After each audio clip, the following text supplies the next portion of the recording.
Ambassador Thektar of the Galactic Council shifted nervously in his hover chair as he addressed the emergency assembly. Representatives from 47 different species filled the massive chamber, their various forms of communication creating a cacophony of clicks, hums, telepathic pulses, and translator-mediated speech. But today, they were all focused on one topic, the human problem. "The situation has become untenable," Thektar announced, his crystalline body pulsing with agitated light patterns. In the past year alone, 17 different military operations against human colonies have resulted in complete failure.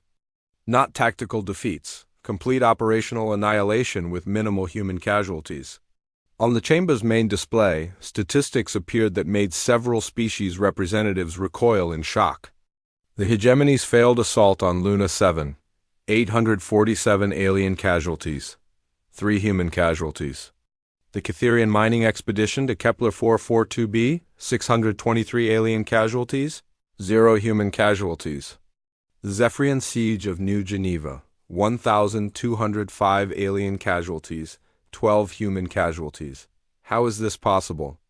Demanded General Vex of the Mordanian Empire, his insectoid mandibles chattering with disbelief. Humans possess no superior technology. Their weapons are primitive projectile systems. Their armor provides minimal protection.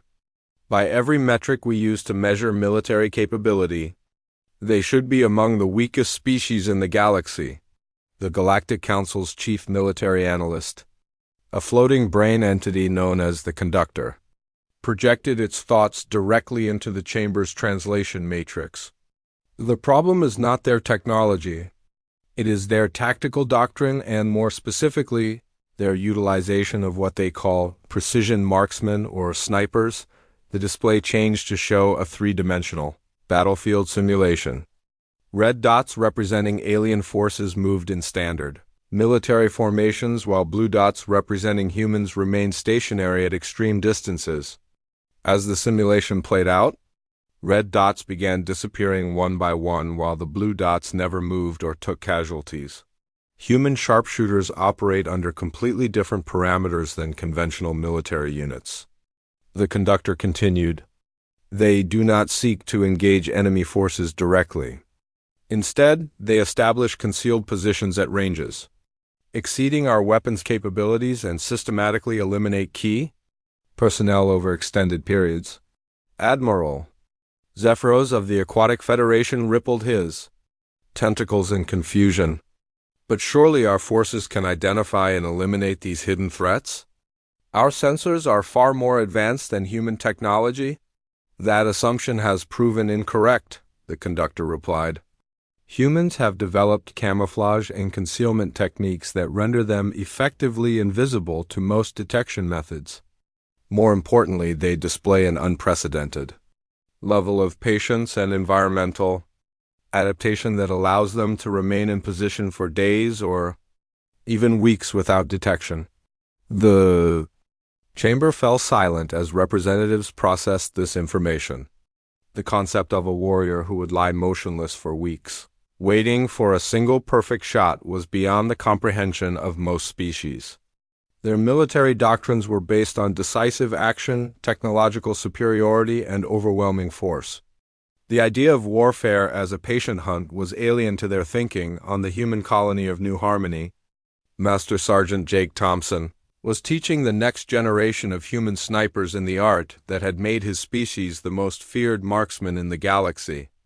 The training facility was simple by most standards, just a series of shooting ranges that extended across several kilometers of varied terrain.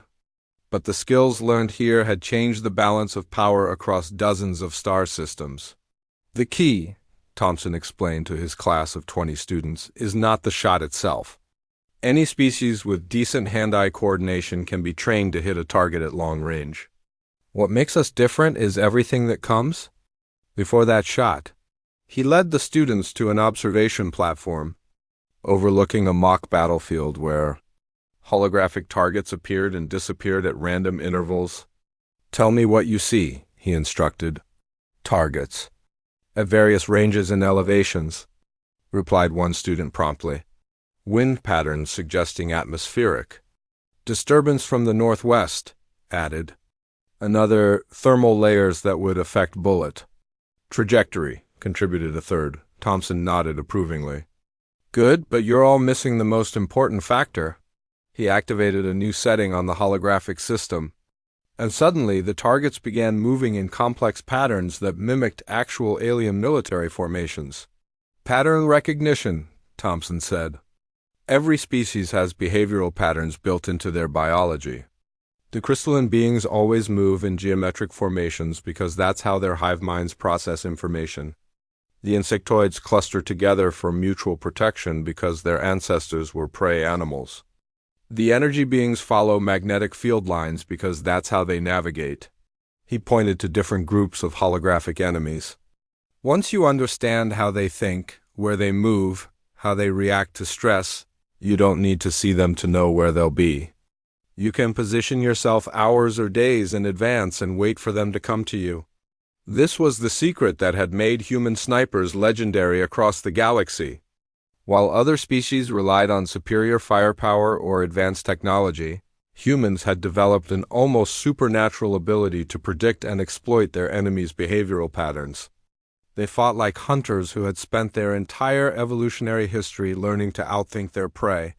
Back in the Galactic Council chamber, the debate was becoming heated. Several species representatives were calling for joint military action against human colonies, arguing that the threat needed to be eliminated before it spread further. "You're missing the point," interjected Councillor Yith of the Technocratic Union, her mechanical voice cutting through the arguments. "Military action is exactly what humans excel at defending against. Every species that has tried direct confrontation has suffered catastrophic losses." She activated her own presentation showing detailed casualty reports. The hegemony lost 3 entire fleets trying to capture human positions through conventional assault.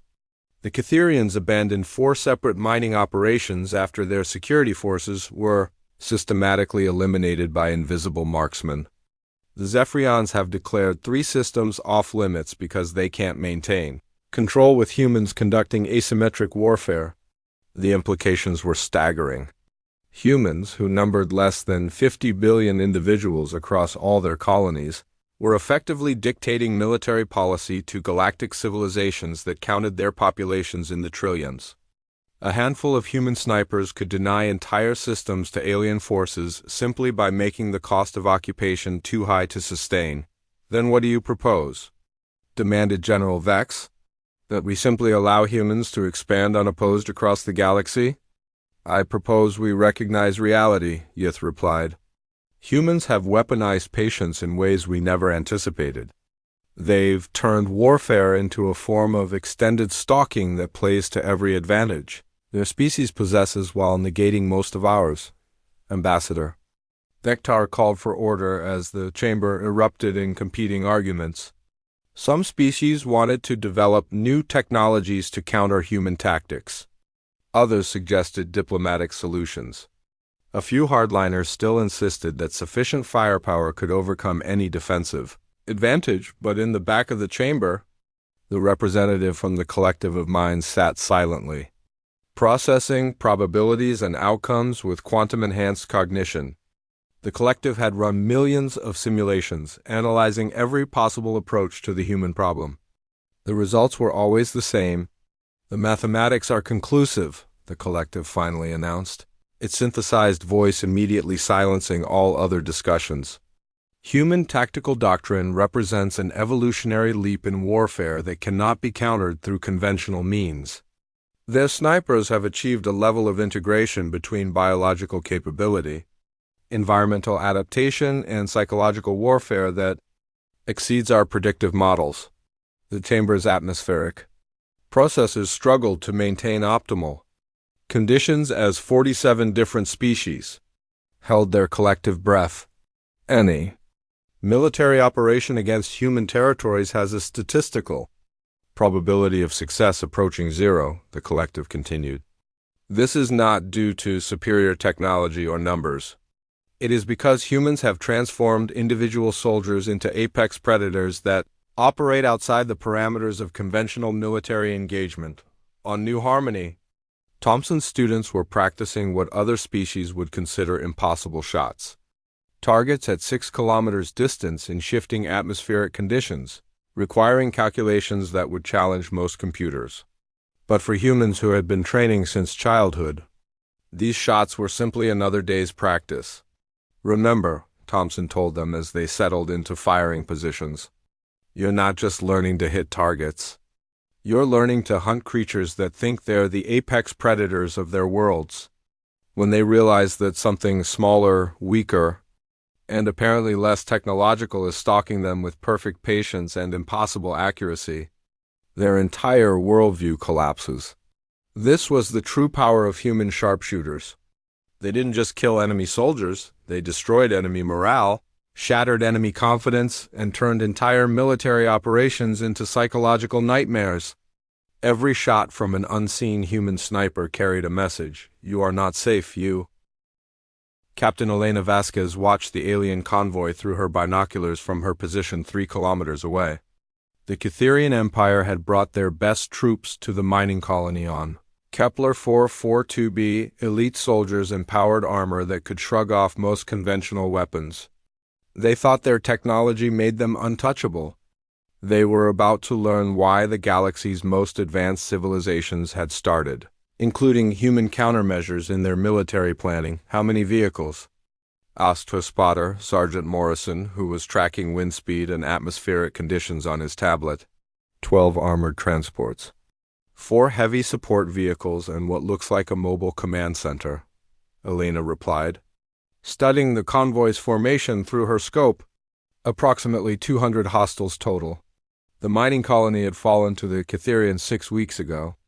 The aliens had moved in with overwhelming force, enslaving the human population and forcing them to extract rare earth elements for their war machine. What the Catherians didn't know was that a small team of human snipers had been inserted onto the planet with a very specific mission: make the occupation so costly that the aliens would abandon the colony rather than continue losing soldiers to an enemy they couldn't see or fight. Elena's rifle was a masterpiece of human engineering, a magnetically accelerated projectile weapon that could punch through even advanced alien armor at extreme range. But the technology was only part of what made her deadly. The real weapon was 40 years of training that had started when she was 8 years old, learning to shoot bottles off fence posts on her family's ranch on New Texas. "Winds picking up from the southeast," Morrison noted. 2.7 meters per second at ground level, probably 4.1 at altitude. Temperature differential suggests thermal layering at 800 meters. Elena nodded, making mental calculations that would have required a computer for most species. Humans had a unique ability to process multiple variables simultaneously and make intuitive adjustments that defied mathematical modeling. It was part of what made them such effective hunters and such terrifying enemies. The convoy was moving through a narrow canyon that the Catherians had chosen for its defensive advantages.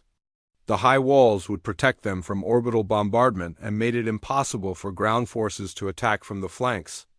What they hadn't considered was that human snipers might position themselves on the rim of the canyon, using the same walls that protected them as a shooting gallery. "Multiple targets," Elena whispered into her com. "Beginning engagement with priority targets." In positions scattered around the canyon rim, 11 other human snipers received the signal and began acquiring their own targets. Each had spent days studying the enemy's movement patterns, identifying key personnel, and choosing firing positions that maximized their advantages. While minimizing their exposure to return fire, the Catherian convoy moved with mechanical precision, their powered armor making them confident and careless. The lead vehicle's commander was standing in his turret, scanning the horizon with electronic sensors that were useless against properly camouflaged humans. Elena centered her crosshairs on the officer's head and began her firing sequence, breathing slowed. Heartbeat steady, muscle control perfect. She was no longer thinking about the shot, her body was simply executing a program that had been refined through millions of practice rounds and hundreds of combat engagements. The trigger pull was so smooth it surprised even her. When the rifle fired, The Catherian officer's head disappeared in a spray of purple blood and metal fragments. Before his body finished falling, 11 other shots rang out from positions around the canyon. 11 more Catherians died instantly, their advanced armor proving useless against precisely placed shots that found the tiny gaps where joints and sensors created vulnerabilities. The convoy erupted into chaos. Soldiers poured out of their vehicles, seeking cover behind their transports while trying to identify where the shots were coming from. Their thermal sensors swept the canyon rim desperately, but the humans had chosen positions that masked their heat signatures behind rocks and vegetation. Return fire. Return fire? The Catherian field commander screamed into his communication device, his voice carrying clearly in the thin atmosphere. The aliens' weapons lit up the canyon rim with energy blasts and explosive rounds, but they were shooting at ghosts. Elena had already moved from her initial firing position to a backup hide 30 meters away. Through her scope, she watched the aliens waste ammunition on empty rocks while she lined up her next shot. Catherian sergeant was trying to establish a defensive perimeter, shouting orders and pointing at the canyon walls. Elena put a bullet through his chest, the impact spinning him around before he collapsed behind a boulder. The remaining soldiers' discipline began to crack as they realized their leaders were being systematically eliminated by an enemy they couldn't see or effectively fight back against. This is Overwatch 7. Elena heard in her earpiece, I count 43 confirmed kills. Enemy morale appears to be breaking.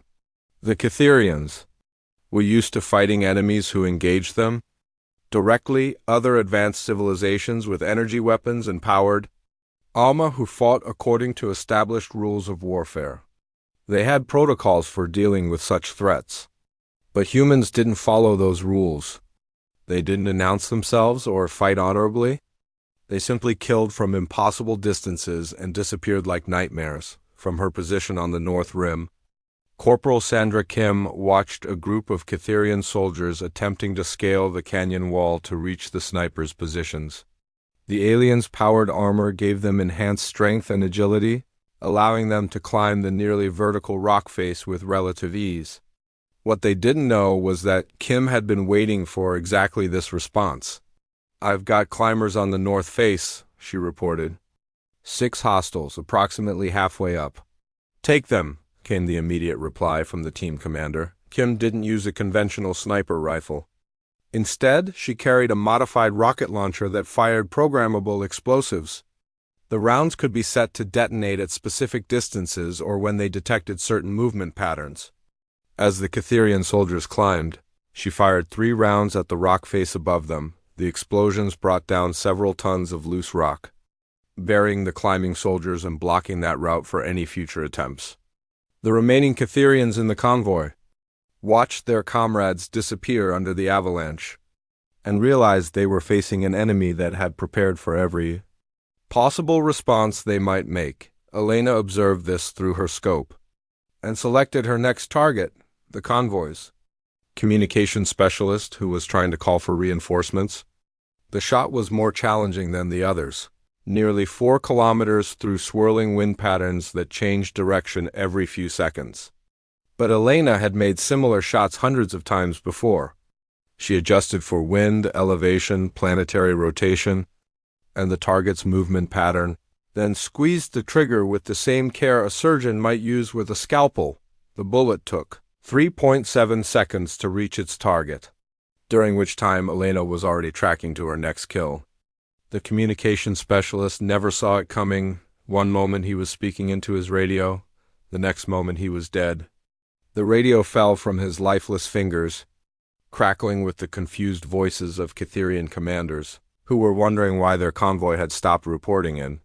This was psychological warfare at its most effective.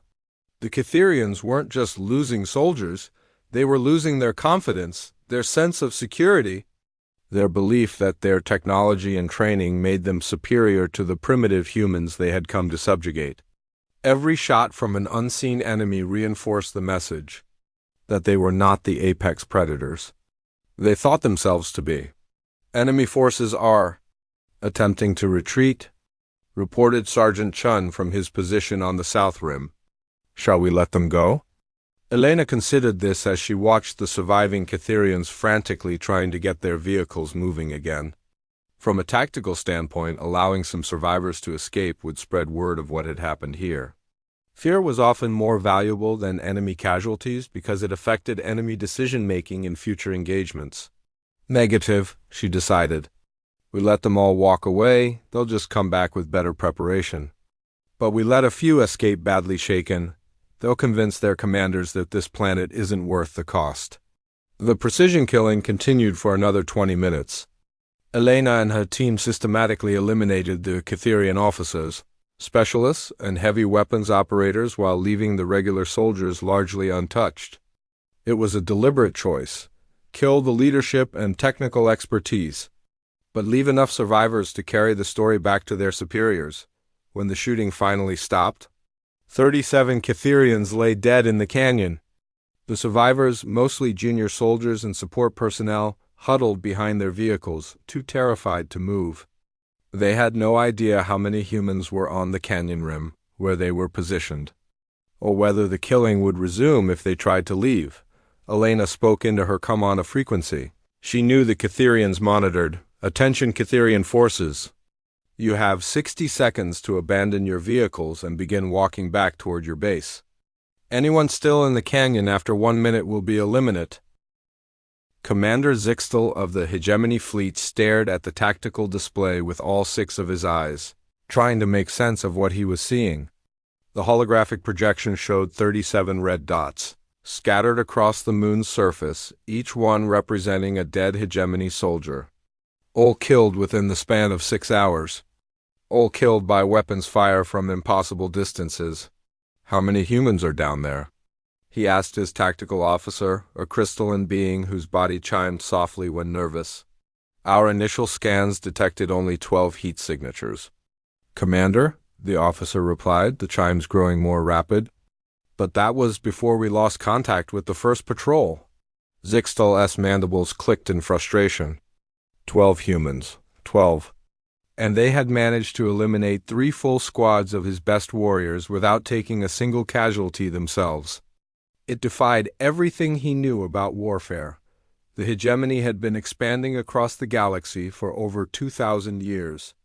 They had conquered species with natural armor plating, beings that could phase through matter, creatures that could manipulate gravity itself. But humans were different. They were soft, fragile, short-lived creatures that should have been easy prey. Instead, they had become the most feared warriors in known space. Sir, we're receiving a transmission from Lieutenant Kresh, the communications officer announced. Audio only? The bridge fell silent as Kresh's voice crackled through the speakers. The veteran hegemony soldier sounded terrified, something Zixtel had never heard before. Commander, we need immediate extraction. The humans. They're not fighting like anything we've faced before. We can't even see them. Jorvik his head just exploded. 1 second he was there, the next. The transmission cut to static. Zixtel turned to his science officer. A floating jellyfish-like creature whose bioluminescent patterns flickered rapidly when processing data. Analysis?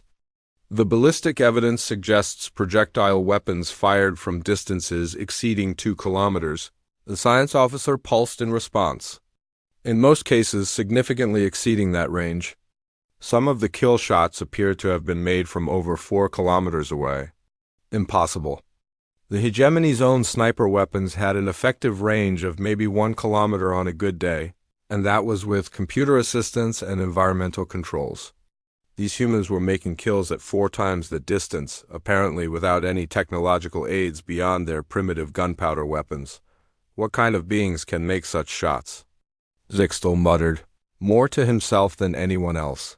The science officer's patterns shifted to a deep purple, the color of confusion mixed with fear. Unknown, Commander. Our xenobiological databases contain no species with the visual acuity and motor control necessary for such precision. The mathematical probability of making even one such shot is approximately 1 in 47 million. The humans have made 37. On the moon below, Staff Sergeant Maria Santos adjusted her rifle scope and exhaled slowly. She had been lying in the same position for 3 hours, watching the hegemony forces through a crack in the rocky outcropping that served as her hide. The alien soldiers moved in predictable patterns, their technology making them overconfident. They relied too heavily on their shields and armor, never considering that a human might simply wait for the perfect moment when those defenses were momentarily lowered. "Target acquired," she whispered into her comm. "Officer class individual, approximately 4.2 kilometers. Wind is minimal, no atmospheric distortion. Take the shot when ready," came the reply from her spotter. Corporal Johnson, who was positioned 50 meters to her left with his own rifle, trained on a different target. Maria's breathing slowed to almost nothing. Her heartbeat, which had been steady at 60 beats per minute, dropped to 45. Her fingers, calloused from years of training in combat, made micro-adjustments to the rifle's position. She wasn't thinking about the math, the ballistics calculations, wind drift, bullet drop, Coriolis effect. Her body knew these things instinctively now. After 10 years of turning impossible shots into dead enemies, she squeezed the trigger. 4 kilometers away. The hegemony officer's head snapped back as the heavy tungsten core bullet punched through his energy shield like it wasn't there. The shield was designed to stop energy weapons and deflect most projectiles, but the humans had learned to use depleted uranium rounds that could penetrate almost anything. The officer dropped instantly, his command staff diving for cover that wouldn't protect them from an enemy they couldn't even see. "Confirmed kill," Johnson reported. "That's number 38. Maria was already adjusting her position, moving to the backup hide she'd prepared earlier. The first rule of human sniping was simple: never take more than 2 shots from the same position. The aliens were starting to figure out where the shots were coming from, and their return fire was getting uncomfortably close on the hegemony command ship. Zixtel watched another red dot appear on his tactical display. His best officers were being eliminated one by one, and his soldiers were starting to panic. He'd seen brave hegemony warriors charge into plasma fire without flinching, but something about these invisible human killers was breaking their morale in ways he'd never witnessed. "Commander," his intelligence officer spoke up, "I've been reviewing our files on human military doctrine. There may be an explanation for their effectiveness." "Explain," Zixtel ordered, grateful for any insight that might help him understand his enemy. The intelligence officer's scales shifted to a pale yellow, the color of academic interest mixed with unease. Humans appear to practice what they call persistence hunting. Unlike most species, who rely on speed or strength to capture prey, humans simply ... follow. They track their targets for days, weeks, sometimes months, waiting for the perfect moment to strike. Their entire evolutionary history is based on this concept. And this applies to warfare how? Their sharpshooters employ the same tactics. They don't see this as a battle to be won quickly. They see it as a hunt that will continue until every target is eliminated. Our forces are not fighting soldiers, Commander. They're being hunted by apex predators who view this entire operation as one extended stalking session. The thought sent a chill through Zixtel's exoskeleton. His species had evolved on a world where strength and quick reflexes determined survival. The concept of an enemy that would methodically hunt him down over an extended period was terrifying in ways he couldn't fully comprehend. Below on the moon's surface, Lieutenant Chun Wei-Ming crept through a series of lava tubes that the hegemony forces didn't even know existed.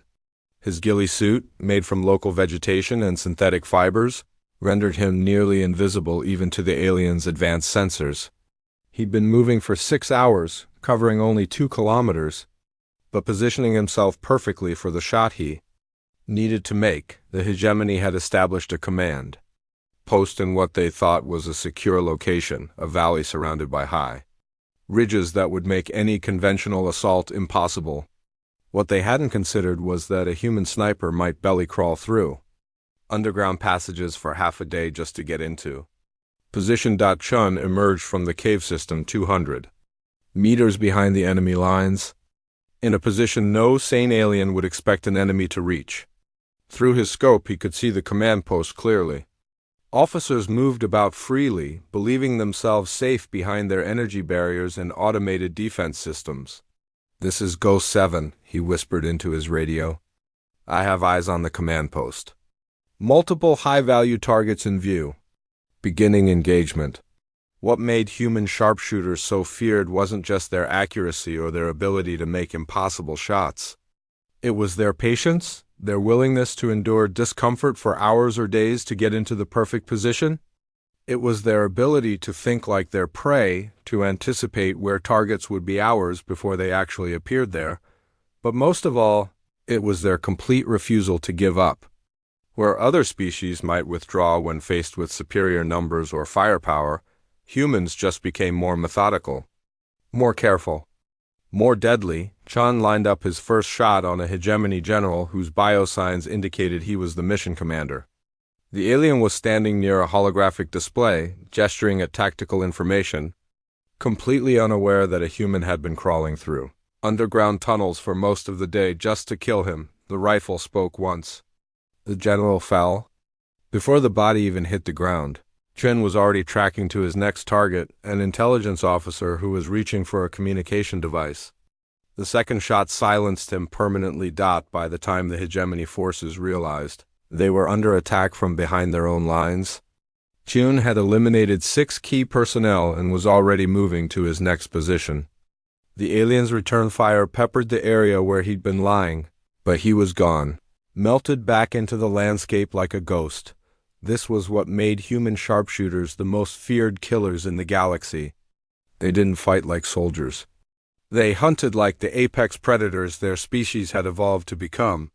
Patient, methodical, absolutely relentless. They turned warfare into a psychological nightmare for their enemies who never knew when or where the next shot would come from, and they never, ever stopped hunting until every target was dead.